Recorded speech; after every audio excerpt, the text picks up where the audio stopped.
శ్రీ గురుభ్యో నమః. శ్రీమాత్రే నమః. మా ప్రేక్షకులందరికీ దసరా నవరాత్రుల శుభాకాంక్షలు తెలియజేస్తూ ఉన్నాం.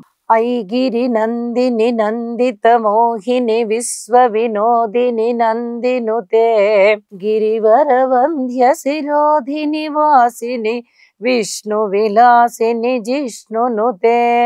మనందరికీ తెలుసు ఈ పాట. అద్భుతమైనటువంటి వర్ణన.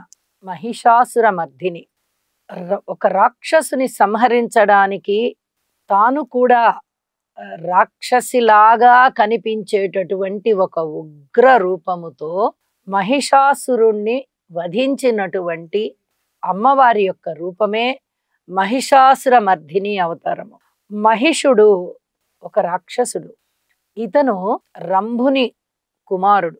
మహిషాసురుడు బ్రహ్మకి తపస్సు చేశాడు. అహోరాత్రాలు 10 సంవత్సరాల పైన తపస్సు చేశాడు. ఇక మనందరికీ తెలిసిందే, మనం పురాణాలలో వింటూ ఉన్నాము, చదువుకుంటూ ఉన్నాము.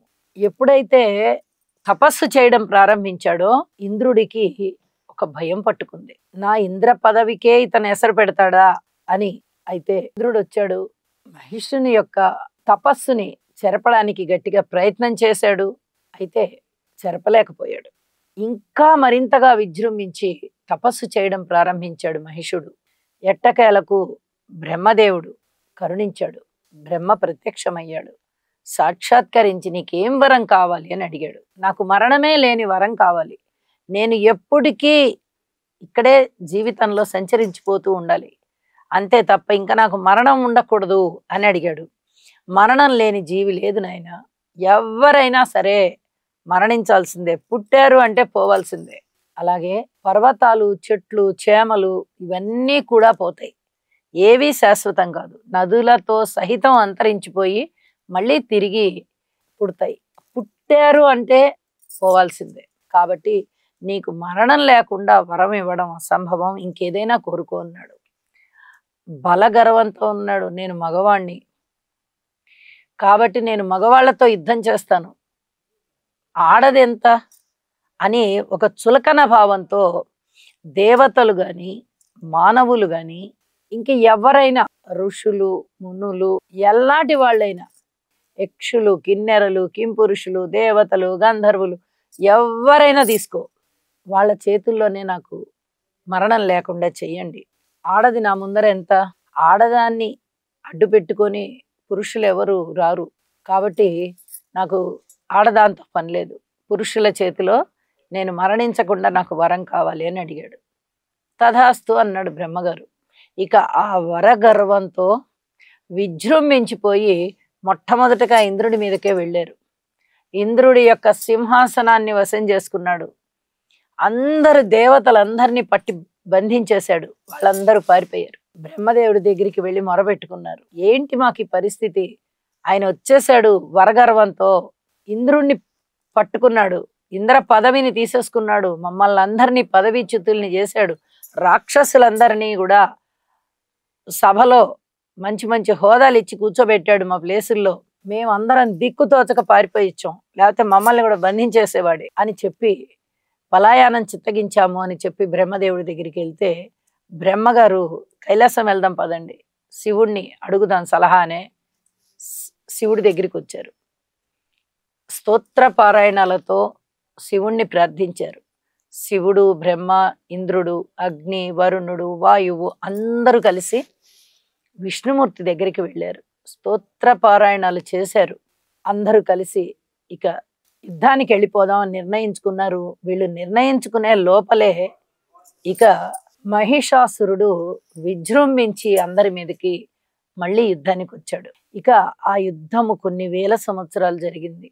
దేవతలకి రాక్షసులకి మధ్య రోజు రోజుకి పెరిగిపోతున్నటువంటి మహిషాసురుడి యొక్క బలం ముందర దేవతలు కూడా ఆగలేకపోయారు. వాళ్ళందరూ కూడా వెనక్కి తిరిగి వెళ్ళారు. మళ్ళీ ఆలోచించుకొని రావాలి, ఏమిటి ఈ పరిస్థితి అని. అందరూ కలిసి బ్రహ్మగారిని, నువ్వు చేసిన పనే కదా ఇది, వాడికి ఏం వరాలు ఇచ్చావు ఏంటి? వాడు విపరీతమైనటువంటి వరగర్వంతో బలగర్వంతో మమ్మల్ని అందరినీ చెండుకు తినేస్తున్నాడు, హింసిస్తున్నాడు, తాళలేకపోతున్నాము, యుద్ధంలో కూడా వాడి యొక్క బలం పెరిగిపోతోంది అని చెప్పి అందరూ ఆయన్ని మొరపెట్టుకున్నారు. మొత్తుకున్నారు ఆయన దగ్గరికి వెళ్ళి. అయితే అందరు కలిసి ఈసారి జగదంబ దగ్గరికి వెళ్ళారు. దేవి భగవతి కూర్చొని ఉంది మణిద్వీపంలో. అమ్మా, మాకు నువ్వే దిక్కు, ఏమిటి మాకు ఈ పరిస్థితి, ఎందువల్ల ఈ మహిషాసురుడు ఈ విధంగా బల గర్వం చేత మమ్మల్ని అందరినీ చెండుకొని తినేస్తున్నాడు, వీణ్ణి అంతమొందించాల్సింది నువ్వే అని చెప్పడంతో దేవి చిరునవ్వు నవ్వి, మీ ఆయుధాలన్నిటినీ అలాగే మీ యొక్క అంశాలన్నిటినీ కూడా ఇక్కడ ఒక చోట ప్రోగు వెయ్యండి, ఆ మహిషాసురుణ్ణి చిటికలో మర్దించేసి వస్తాను అని చెప్తుంది. అని చెప్తే ఇక ఇంద్రుడు, బ్రహ్మ, అగ్ని, వాయువు, వరుణుడు, విష్ణువు, పరమశివుడు, యముడు, ఇలాగా అందరూ కూడా వాళ్ళ వాళ్ళ యొక్క శక్తుల్ని ఒక చోట కృప్పగా పెడతారు. ఈ కుప్పగా పోసిన శక్తులన్నీ కూడా, అంశాలన్నీ కూడా అమ్మవారి యొక్క 16 భుజాలలోని శక్తులుగా మారిపోతాయి. అలాగే ఢమరుకము, శంఖము, ఖడ్గము, ఇవన్నీ కూడా ధనస్సు, విల్లంబులు, ఇవన్నీ కూడా ఆ భుజములలో అమరిపోతాయి ఆవిడికి. ఇక ఆ మోహనమైనటువంటి రూపాన్ని చూసి, ఆ 16 భుజాలు కలిగినటువంటి అద్భుతమైనటువంటి ఆ శక్తి సంహారిణి యొక్క రూపాన్ని చూసి దేవతలందరూ కూడా ఆశ్చర్యపోతారు. ఆశ్చర్యపోయి నానా విధమైనటువంటి స్తోత్ర పారాయణలతో అమ్మని స్తుతిస్తారు. ముందుగా అమ్మ ఒక పెద్ద నవ్వు నవ్వుతుంది. ఆ నవ్వుకి ముల్లోకాలు గడగడలాడిపోయాయా అన్నంతగా శబ్దం వస్తుంది. అక్కడ ఈ మహిషుడు ఏమిటి ఇంత శబ్దం వచ్చింది అని ఒక్కసారిగా ఉలిక్కి పడతాడు. ఉలిక్కిపడి వాళ్ళ యొక్క సేనల్ని పంపిస్తే వాళ్ళకి ఎక్కడా ఈ శబ్దం కనిపించదు. కానీ ఒక చోట ఒక అందమైనటువంటి స్త్రీ కూర్చొని ఉండడం చూస్తారు వాళ్ళు. మాకు ఎక్కడా ఈ శబ్దం వచ్చినటువంటి ప్రదేశము కనిపించట్లేదు ప్రభు, కానీ మన యుద్ధ భూమిలో చాలా అందమైనటువంటి స్త్రీ ఒక ఆమె చాలా సుకుమారంగా ఉండి ఎర్రని వస్త్రాలు కట్టుకుని అతి ముగ్ధ మోహన రూపంతో కూర్చుని ఉంది.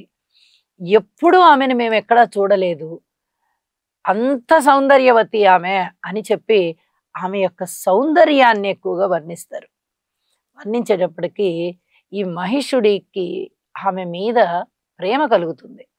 అంత సుకుమారమైన శరీరము, అంత ముగ్ధమోహన శరీరము, అంత సౌందర్యవతి అయినటువంటి ఆవిడ మన అంతఃపురంలో ఉండాలి, వెళ్ళి పట్టి బంధించి తీసుకురండి అని కొంతమందిని పంపిస్తాడు. అందులో ఒక దూత వెళ్ళి అమ్మవారిని అడుగుతాడు, నువ్వు మా మహిషుని దగ్గర పట్టమహిషిగా ఉంది కానివి, ఇంత సౌందర్యవతివి, ఇంత సుకుమారవతివి, ఈ యుద్ధభూమిలో కూర్చుని ఎందుకు నవ్వుతున్నావు? ఆ విలాసమైన నవ్వు దేనికి? అతి కోమలమైనటువంటి నీ యొక్క శరీరము కోమలమైనటువంటి చేష్టలే చెయ్యాలి తప్ప ఇలా యుద్ధాలకి సన్నద్ధం అవ్వకూడదురా మా మహిషుడి దగ్గరికి అంటే, మీ మహిషుడు ఒట్టి పిరికి పంద, తాను వచ్చి మాట్లాడకుండా మిమ్మల్ని అందరినీ పంపించాడేమిటి, యుద్ధం చేసి నన్ను గెలవమని చెప్పండి అని చెప్పి వాళ్ళు వెళ్ళిపోయి ఆ మాటే చెప్తారు. ఈ పాటి ఒక స్త్రీని తీసుకురావడానికి నేనెందుకు, నా భటులు సరిపోతారు, నా సేనాధ్యక్షులు సరిపోతారు, నా మంత్రులు సరిపోతారు అని వాళ్ళని పంపిస్తాడు. వాళ్ళని పంపించేటప్పటికి యుద్ధం ముమ్మరంగా జరుగుతుంది. ఆ యుద్ధంలో అందరూ మరణిస్తారు. వంతుల వారీగా పంపిస్తాడు. ఒకసారి సేనా నాయకులు వెళ్తారు, రెండవసారి సేనాధ్యక్షులు వెళ్తారు, ఇలాగా మంత్రులు వెళ్తారు, అందరూ వెళ్తారు. అందరినీ చంపేస్తుంది ఆవిడ. ఇక లాభం లేదు, నేనే వెళ్ళి తీసుకురావాలి, ఇంతమంది మరణిస్తున్నా కూడా నాకు ఈమె మీద ప్రేమ తగ్గట్లేదేమిటి అని భావించుకుంటూ మనసులో ఆలోచించుకుంటూ యుద్ధ భూమికి కదలి వెళ్తాడు మహిషుడు. ఇంత సుకుమారమైనటువంటి స్త్రీవి, ఇంత కోమలమైనటువంటి, ఇంత పరిమళగంధమైనటువంటి, ఇంత శృంగార రసం నీ ఒంటి నిండా కనిపిస్తూ ఉంది, ఇంత సుకుమారమైనటువంటి స్త్రీవి నా పట్టమహిషిగా ఉండాలి గాని నువ్వేంటి యుద్ధం చేస్తున్నావు, ఇంతమందిని సంహరించావు అని అంటే, నువ్వు యుద్ధం చేసి నన్ను గెలువు, నేను వస్తాను అని చెప్తుంది. యుద్ధం చేయాలి తప్పదు, నేను ఈమెను గెలవాలి ఎలా, ఆయన ఆ మోహంలో పడిపోయాడు. ఆయన మహిషాసురుడు ఆ మోహంలో పడిపోయి శుభ్రంగా ఈ వరాన్ని మర్చిపోయాడు. మర్చిపోయి ఎలా అయినా ఈమెను గెలవాలి అనే ఆలోచనలోకి వెళ్ళిపోయాడు. వెళ్ళిపోయి రకరకాలైనటువంటి రూపాలు ధరించి యుద్ధం చేయడం మొదలుపెట్టాడు. ఈమెని ఎలా అయినా నా స్వాధీనం చేసుకోవాలి అనేటటువంటి పట్టుదలే ఆయనకి. ఏ రకముతో ఏ రూపాన్ని పొంది యుద్ధము చేస్తున్నాడో, ఎనుబోతు అయ్యాడు, సింహం అయ్యాడు, ఏనుగయ్యాడు, రకరకాలైనటువంటి రూపాలన్నిటినీ పొందాడు, యుద్ధము చేస్తున్నాడు. ఆ మహామాయని ఛేదించి అమ్మవారు ఎక్కడికక్కడ అనే పై చేయి అన్నట్టుగా ఉంది. ఇక రోజు రోజుకి అమ్మ బలం పెరిగిపోతోంది, మహిషుని బలం తగ్గిపోతోంది. అయినప్పటికీ మహిషుడు ఎక్కడ విడవకుండా తనలాటి మహిషుల్ని కొన్ని వేల మందిని శంభుమాయ చేత సృష్టించేశాడు. అమ్మ కూడా ఆ మాయని మొత్తం ఛేదించింది. అనేక రకాల బాణాలేసింది. విష్ణు తేజము, అగ్ని తేజము, వాయు తేజము, వరుణ తేజము, శివ తేజము, యమ తేజము, అన్ని రకాలైనటువంటి తేజస్సులు, వారి యొక్క అంశలు, వారి యొక్క శస్త్రాస్త్రాలు అన్నీ కూడా అమ్మ దగ్గర ఉన్నాయి. పైగా సాక్షాత్తు అమ్మే. ఇంకా ఆవిడ దగ్గర ఇంకా ఎన్ని ఉన్నాయో, ఇక అన్నీ కలిపి ఆవిడ ఒక్కసారిగా వాడి మీద ప్రయోగించింది. ఇక చచ్చి పడిపోయాడు. అతను చచ్చి పడిపోగానే తన సింహాన్ని వదిలింది వాహనం. ఆ సింహము శుభ్రంగా ఆ మహిషుణ్ణి పీక్కుని తినేసి పడేసింది. మహిషాసురుడు అంతే ఉగ్రరూపమైనటువంటి మహిషాసుర మర్దిని యొక్క చేతులలో సంహరింపబడ్డాడు. దేవతలు పూలవాన కురిపించారు, అనేక రకాల స్తోత్రపారాయణాలు చేశారు. మళ్ళీ ఈ జగత్తంతా ప్రశాంతంగా ఉంది. దేవతలు వారి వారి యొక్క కొలువులకు వెళ్ళారు. ఇంద్రుడు ఇంద్ర సభకి వెళ్ళాడు. ఇక ప్రశాంతమైన జీవితం ఏర్పడింది. ఈ మహిషాసుర మర్దిని అలంకారము నవరాత్రులలో మనకి 9వ రోజున వేస్తారు అమ్మవారికి. అయితే ఇది కొంచెం ఉగ్ర రూపము. మహిషాసుర మర్దిని అనేది కొంచెం ఉగ్రమైనటువంటి రూపం. ఎందుకంటే మహిషుడు రాక్షసుడు. అటువంటి రాక్షసుడికి పుట్టినటువంటి మహిషాసురుడు చాలా ఉగ్రంగా ఉంటాడనమాట.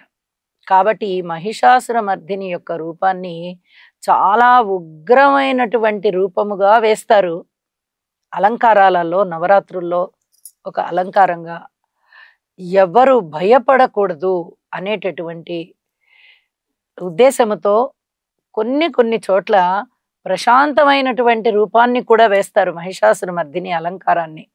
కానీ కొన్ని చోట్ల ఈ ఉగ్ర రూపాన్ని అమ్మవారికి అలంకరింపజేసినప్పుడు బయట సూచనగా ఒక బోర్డు కూడా పెడతారు ఆలయాలలో. ఈవేళ మహిషాసుర మర్దిని అలంకారము, ఈ అలంకారము కొంచెం ఉగ్ర రూపంలో ఉంటుంది.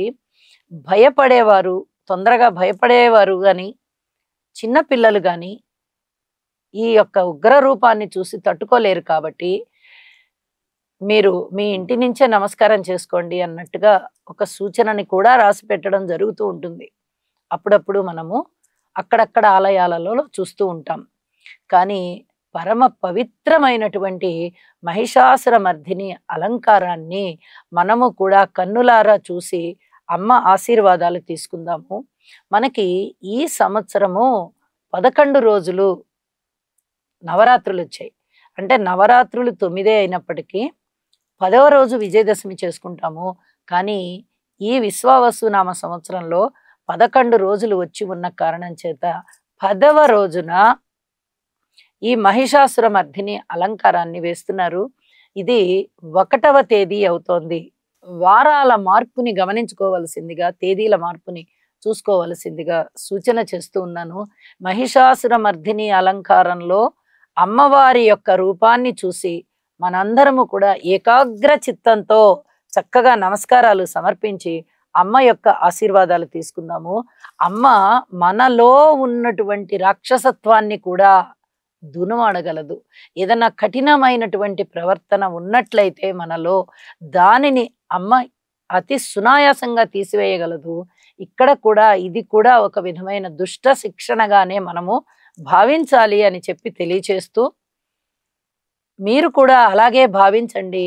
మనలో ఉన్నటువంటి ఆ కఠిన చిత్తం ఏదైనా ఉన్నట్టయితే అది తొలగిపోవాలి, అమ్మ చక్కగా మనందరికీ ఆశీస్సులు ఇవ్వాలి అని చెప్పి తెలియచేస్తూ, ఈ నవరాత్రులలో మహిషాసురమర్దిని అలంకారాన్ని మనస్ఫూర్తిగా పూజించుకుందాము, ప్రార్థించుకుందాము, అమ్మ యొక్క ఆశీస్సులు తీసుకుందాము.